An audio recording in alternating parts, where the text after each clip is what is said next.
Hello, Buddy. how are you? I'm perfectly fine. How about you? Everything is good. It's nice and sunny outside, so it's good. All right, lucky you. Here it's like raining like crazy and slippery and cold and not too nice, but otherwise fine. Yeah, it's a very Nordic weather. Extremely Nordic weather today, to be honest. Yes, it is. And let's talk about fall. Been 5 years, since the previous album. Obviously, there was a pandemic, in between records. When did you guys start working on the songs for the new album? Ooh, we always kind of write music. We don't, it's no stop or no, start or stop really. It's kind of an ongoing process. I have my studio here, but I think, when we did the last European tour with Moonspell and Insomnium and Wolfheart. We kind of decided, okay, after this tour, we're gonna, sit down and plan and, start recording a new album. So I guess, yeah, a year ago or something. I don't remember when that tour was, to be honest, right now. But roughly a year ago, we started, let's go. Let's start on this. Let's push this big red button. Yeah. Do the songs change much during the process? I mean, you said you collect ideas, you're writing all the time, but one thing is to have like a riff, a melody, and another thing is when the song is complete. Does it change much throughout the process? Yeah, definitely. I mean, that is a huge part of the creative process for us. I mean, I do my scratches, I do my outlines of a song, for example, but I mean, that can take me, writing a song can take me like a couple of days. But producing the song, like in my studio here with all the, trying different guitar sounds and trying this and that, it takes months. So from scratch to a finished, master of a song. It's a long musical journey or production journey, so to speak. And to me that is some of the beauty making music, because I'm always been very much into the process of things. Mm. I love, when everybody was running to the cinema to watch the Lord of the Rings movies, I was like, yeah, sure, gonna watch them. But I was digging the behind the scenes, how they made the movie Yeah. way more. I'm a nerd in that way. So I'm a guy I like process. Yeah. Do you stress much? I mean, is it because I know for some artists it's a painful process until when they start in point A until they reach point B. It's very painful, arguments, stress. Does that happen with you, or you really enjoy all that process of being creative? I enjoy it a lot, and it's such an, I don't know, privilege. It's such an, to be able to do this the way I'm doing it, with the support from the record company and all that stuff on this level. It's a beauty. I feel privileged and I love it. But yes, it is a lot of, I would say, first and foremost, work. It's a lot of work. So it's painful in that way. I mean, to me, I have to sacrifice a lot of time with my family, with my kids. I have to. I know each time that we are starting record or making a new album that, okay, the next half year or the next year, I'm not going to do anything else probably, but sitting in my studio working on the music or something like that on some or another different level. Yeah. When the album is done, there is other work going, like video productions and stuff going on. And then you have, after that, we have doing interviews like this, for example. So it's a commitment, it's a lifestyle, it's something that you have to be dedicated towards, in a sense, and it, for me it is. So it's tough in the way that it's a lot of work. It's a lot of sacrifice, Yeah. but it's not tough in the way that it's negative or, conflicting or problematic, or I don't even feel any pressure. I've never been that kind of guy that, okay, what do people expect now? I can't, I don't really bother about anything outside myself when I'm writing songs. So the actual writing process isn't difficult, but it's all the other stuff that it's, demands a lot of time and sacrifice, to be honest. Yeah. And, you write, a lot of the stuff by yourself. And, when it comes time for, other members' input, are you very open to ideas, and changes that they might bring? Or just like, no, you play like this? Yeah, I think so. You should probably have asked somebody else in the band about this, but yes, at least I like to believe so, that I'm quite open-minded, and I've always tried to, and I think that is somewhat the quality of the band, that I want to somehow make Simon do the best he can on vocals and bass, of course, and I do whatever in that takes, if you get my point. If that means flying him to the North Pole with a microphone, okay, let's do it. It's not necessarily, but it's I try to have a very open door and very open discussion about things, and we all have the same goal here. I think that we just want to make the best album possible, and we do whatever we do to make that happen, in a sense. And yeah, I'm open. Some things, I mean, there is a couple of things on the new album, for example, that I didn't compromise on, because that is part of the song writing. That is a part of the point with the song. For example, some melodies that is there because it's kind of essentially making the song, in my opinion. But otherwise, I'm rather flexible. I'm always kind of moving back and forth and trying different ideas. So yeah, come on, bring it on. If you have some ideas, come on and let's check it out. Yeah. And you talked about Lord of the Rings earlier, and when I was listening to Fall, I felt it's a very cinematic record. It's a bit of a journey that the album takes us. Do you had that in mind when you were writing the record? Because it's not very, when I listen to other bands, obviously it's like individual songs, put together in an album, 10 songs, and that's it. What I felt with Fall was there was a purpose in each song and the way they are ordered, because of that cinematic sense and those peaks and valleys that the songs takes us, like on a journey, really, like Lord of the Rings. Frodo was on a journey, and I felt this with the record. Was that in mind when you started, planning these records? Yeah, I'm to be honest, I'm very happy with the question, because it's straight on. Yeah, definitely. I mean, to me, I've always regarded my music and me being a musician on I'm, how to say this, I feel more like an adventurer in music rather than a musical entertainer, if you get my point. Yeah. When I started out back in the days, I wasn't really much into the idea of being on a stage, entertaining people and all that stuff.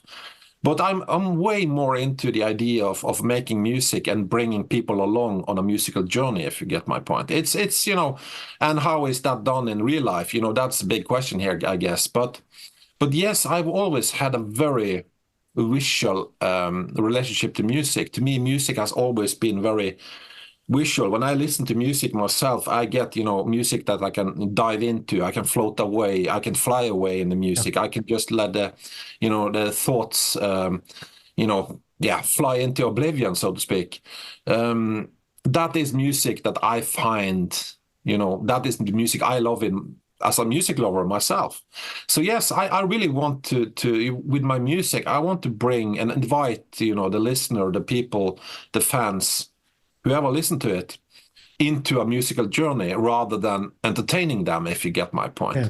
That's why we also lyrically and musically, we keep, and especially lyrically, I guess, we keep a lot of, the lyrical content quite open. It's not, we don't profess anything in specific. We more ask the questions. We more kind of open doors to a new maybe idea, or open a door to a new chain of thoughts, maybe, for example.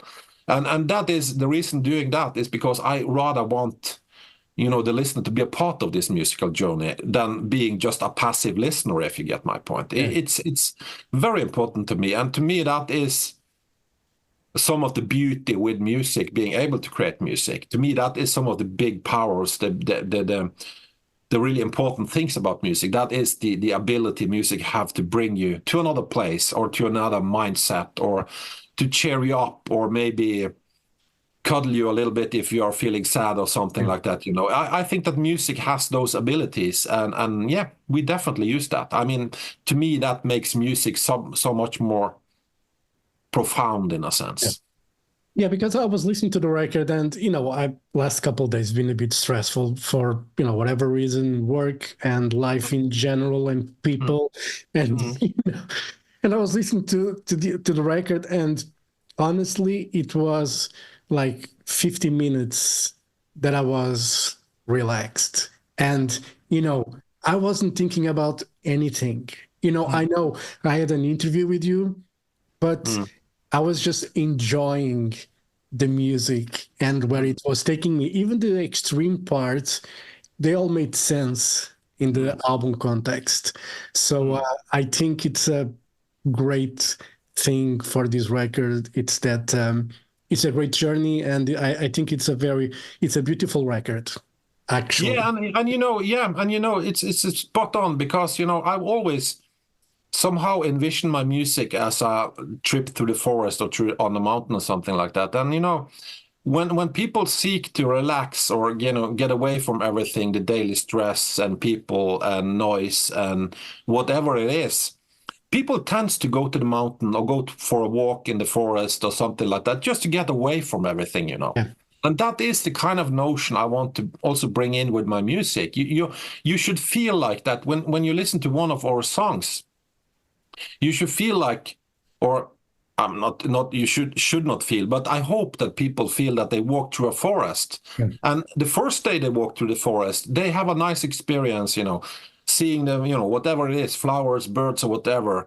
And then the next day they walk another trip through this forest. But then the scenery is a bit different, because it's another day. It's maybe a different weather, So you hear the song a little bit differently.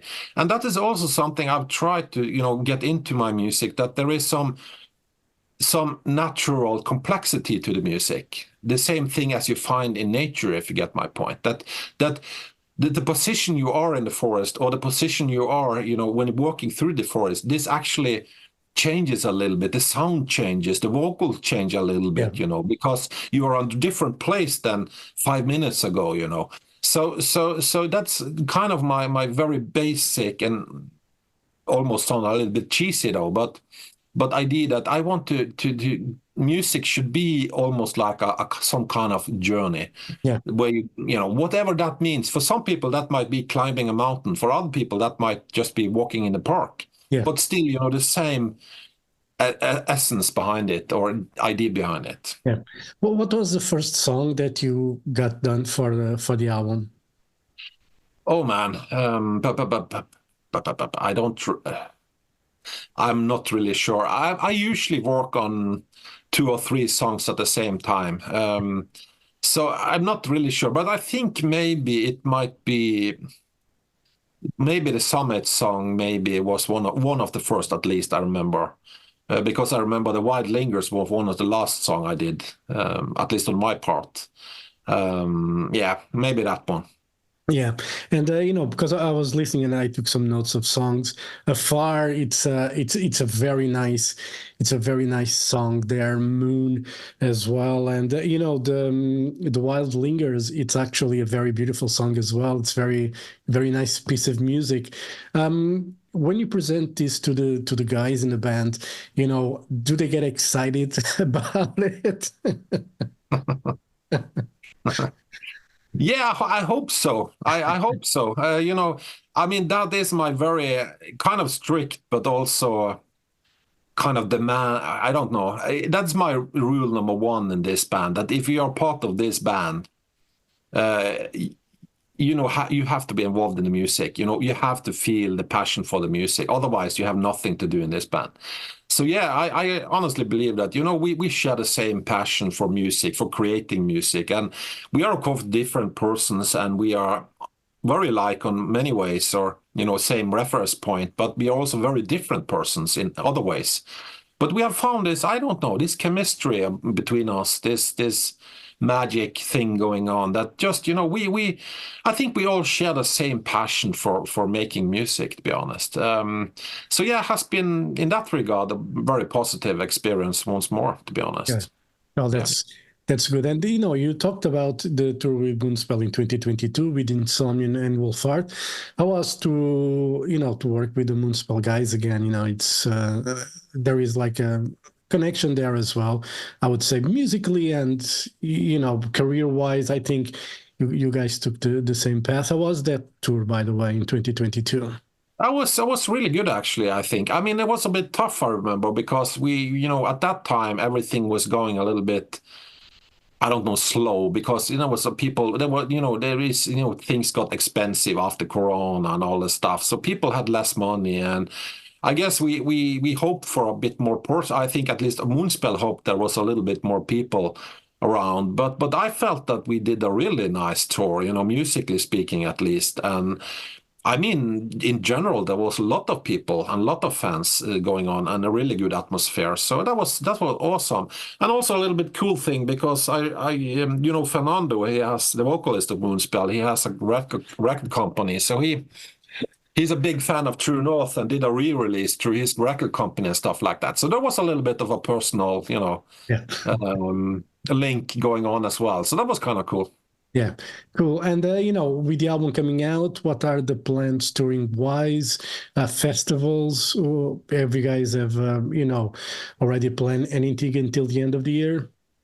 Yeah, pretty much. I can't say reveal everything, unfortunately, at this point, but we have a bunch of festivals. I don't remember all, but there is a bunch. I don't know, Grass Pop, yeah, a bunch of festivals we're doing.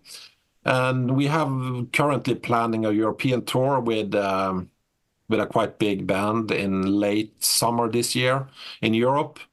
I can't reveal Yeah. what band and where and stuff yet, but I think it will be announced pretty soon, I hope. Then we are kind of starting to look a little bit into 2025 in regards to the USA and USA tour, and then maybe possibly South America, Latin America, maybe even Australia, Japan. Let's see. Cool. And But there will be 2 years with touring and live and yeah. stuff like that. Yeah, because with the previous record, with the pandemic, everything just came to a halt, and Yeah. but you guys decided that you had to do the tour for True North anyway. Would it be weird to put out an album and not tour for it? Yeah, I think so. Actually, yeah, I actually think so, because it's True North gave us so much great feedback, and that is still a very popular album and doing quite well, actually, even 4 years after. So if we didn't complete the circle, the release circle, with touring, and it would be a little bit weird for us, but I think also a little bit weird for the audience. So it's I think it was the right choice to do it that way. Yeah. Because we just had this urge, we have to do True North live, and we did. Yeah. And do you prefer, play festivals, or you prefer like the smaller, clubs to play? How do you think the Borknagar music stands out the most? That's a hard one. It depends very much on which country, which city, what day it is in the week, actually. I mean, it's a completely different thing to play in Berlin a Tuesday evening or a Friday evening, let's say, for example. So it depends on a lot of those things. But, I love festivals, but I also, that's always a blast, and there's a lot of people, and there is kind of, meeting a lot of people, and it's kind of almost like a family meeting sometimes. So that's really awesome, of course. But I also find touring interesting, or very nice, because you kind of get in this touring bubble. Nobody, nothing, you just live in this bunk, and you live in, it's a very simple way of living in a way. And that is almost like being on an adventure again. It's just you and your bag and your stuff and your phone, and that's all you have in this world, kind of thing, and your guitar, of course, and you kind of just roll around in Europe or in US or whatever. And it's to me, that is maybe in the long run, I think that's my favorite because I love being on a travel. I love to see new places, you know. I love to see changes. I'm a guy who very soon get bored of stuff. If I have to stay one place in 1 week, I'm going nuts very often. I'm kind of overexcited. Yeah, but anyways, it's I've always been a little bit, you know, I like to be in movement. I like to be in the process of things. I like to be, you know, see new places and stuff. So touring, I think, is my favorite. Even though sometimes it's tough. Sometimes you get sick. Sometimes you miss the family. Sometimes you just want to get back home in your couch and, you know, watch some Netflix movies and stuff like that. But I really like the you know the lifestyle of being on tour. Yeah. That's you feel very free doing a tour. Yeah. And, you know, obviously, as an artist, as a musician, when you envision a song, you know, you record and, you know, it's on an album. When you play it live, does normally or sometimes happens that the song changes a bit? You feel that live, the vibe of the song needs a bit of something different.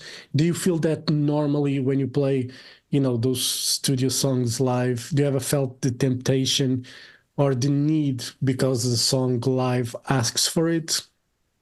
Yeah, you know, I've always because I've never and I'm never gonna do that either. But always, you know, when I write songs to my albums, I never considering doing these songs live. I never do. I mean, I joked with the guys when we finished this new album. I said, "Yeah, I haven't written any live songs, so you know." But yeah, you know, I don't. As I said, I never kind of consider doing songs live when I actually write the songs. But throughout the years, we have kind of learned to. To me, this is two different situations. The acoustics is different, the environment is different, everything is different from listening to an album to being on a festival, for example. So I've kind of given up on the idea that everything should sound like the album live because it doesn't do that. It just Yeah. doesn't do that.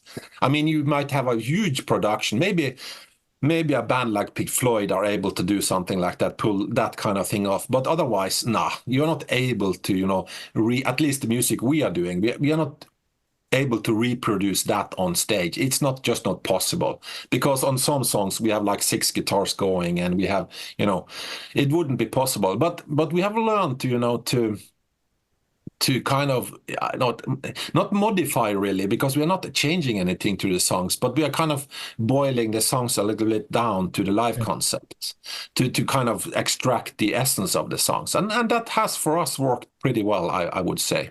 Yeah. So to me, it's just being aware of it and also being, you know, honest about it, that we have to think differently how we perform the songs when we're doing live than when we're working in the studio, for example. That's a fair thing. You know, that is part of the game. It's the same thing as if whatever you do in life, you have to adapt to the situation in a sense, and we have to do musically as well.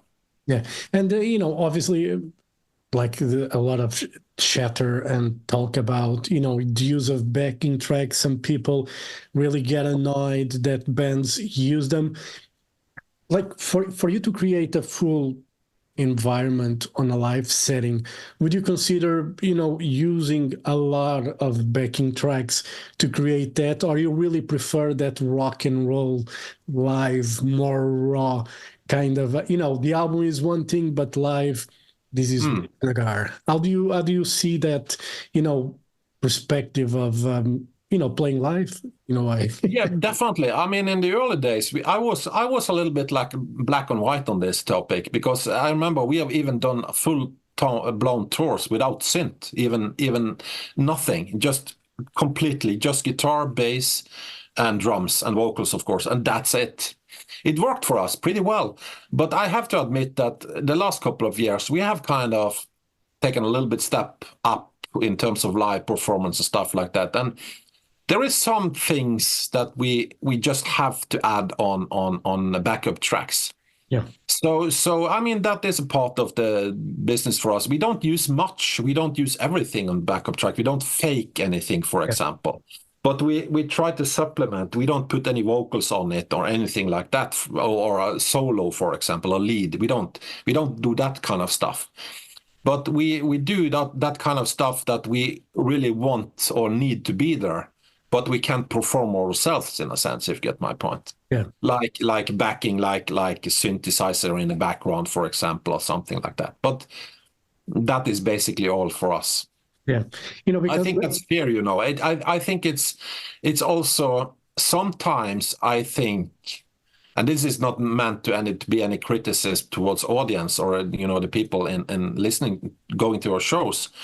I don't mean it like that, but sometimes people have to understand that a band that is supposed to perform some songs live, the band has to feel comfortable doing it, if you get my point. And whatever makes the band comfortable doing that. Some people, they use in-ear monitoring, for example. We don't use that stuff, but it's also a way of cheating if you want to be, if you have ill will. I mean, I know a bunch of bands these days that only do in-ear monitors, and of course that is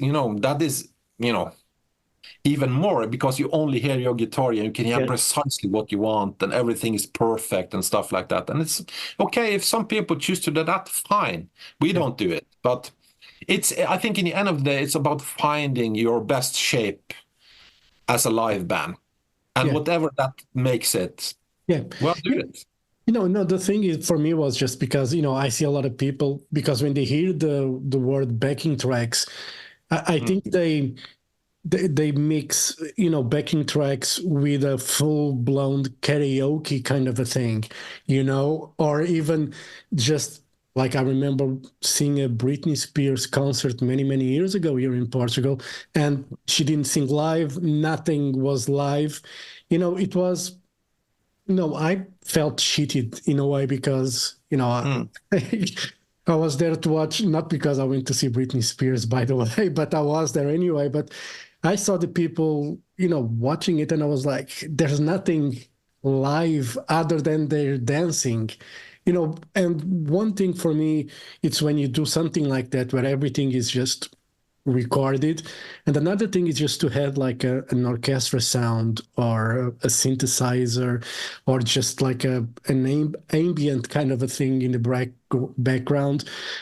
Then, just faking everything. And sometimes people kind of mix, using backing tracks with faking everything. Yeah, I actually completely agree. I would agree to the same. If I went to a Britney Spears show and wanted to hear that lady sing, I would be disappointed if she didn't actually sing, if it was all just on a playback, Yeah. But I completely agree. So it's, to me, it always comes down to what is necessary and what's not necessary in order to make the best live band possible, or live version of the band in a sense. And I think there is also a kind of, if you follow that chain of thought in a sense, everything we do on stage is cheating. I mean, the microphone, the amps, everything is just fake, Yeah. I mean, if you pull it that far, if you go into this by theory, it's like everything is cheating. I mean, of course, Simon doesn't sing as loud as he does on stage without a microphone. There is no chance in hell anybody will hear him unless he used the microphone, if you get my point. Yeah. And they have a microphone, and then there is a compressor, I guess. And there is even an EQ and a sound guy doing his job to make this vocal sound good. Yeah. But in reality, so it's, my point is just roughly that everything we do in live is fake. Yeah, I guess the true original music, it's the classical one and the opera where, there's no amplification of any sort. I'm talking about when it was created back in the day. And the theaters were created to have all that sound, audible to everyone in the theater. And, everything was thought. And, obviously the opera singers, they have that fucking amazing range, when they sing. Yeah, but still, even back in those days, like they needed cathedrals with acoustics. Yeah.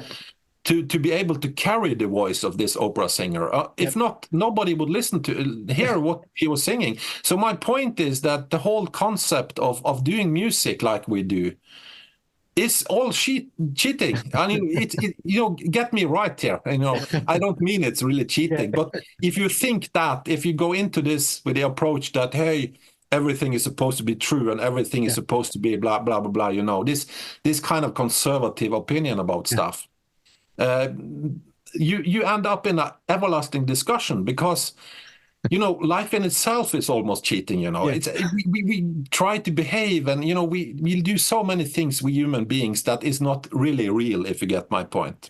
Yeah. But of course, in the end, I totally agree with you.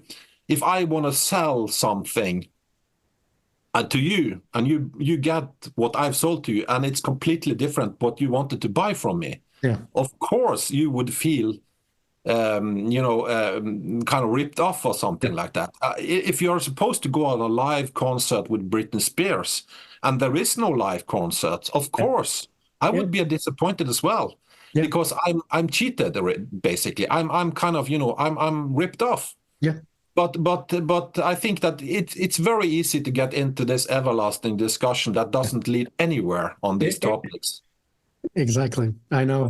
It's music at the end of the day. Yeah, it's music at the end of the day. You enjoy it or you don't, and it's just, it's a personal taste at the end of the day if you enjoy or not.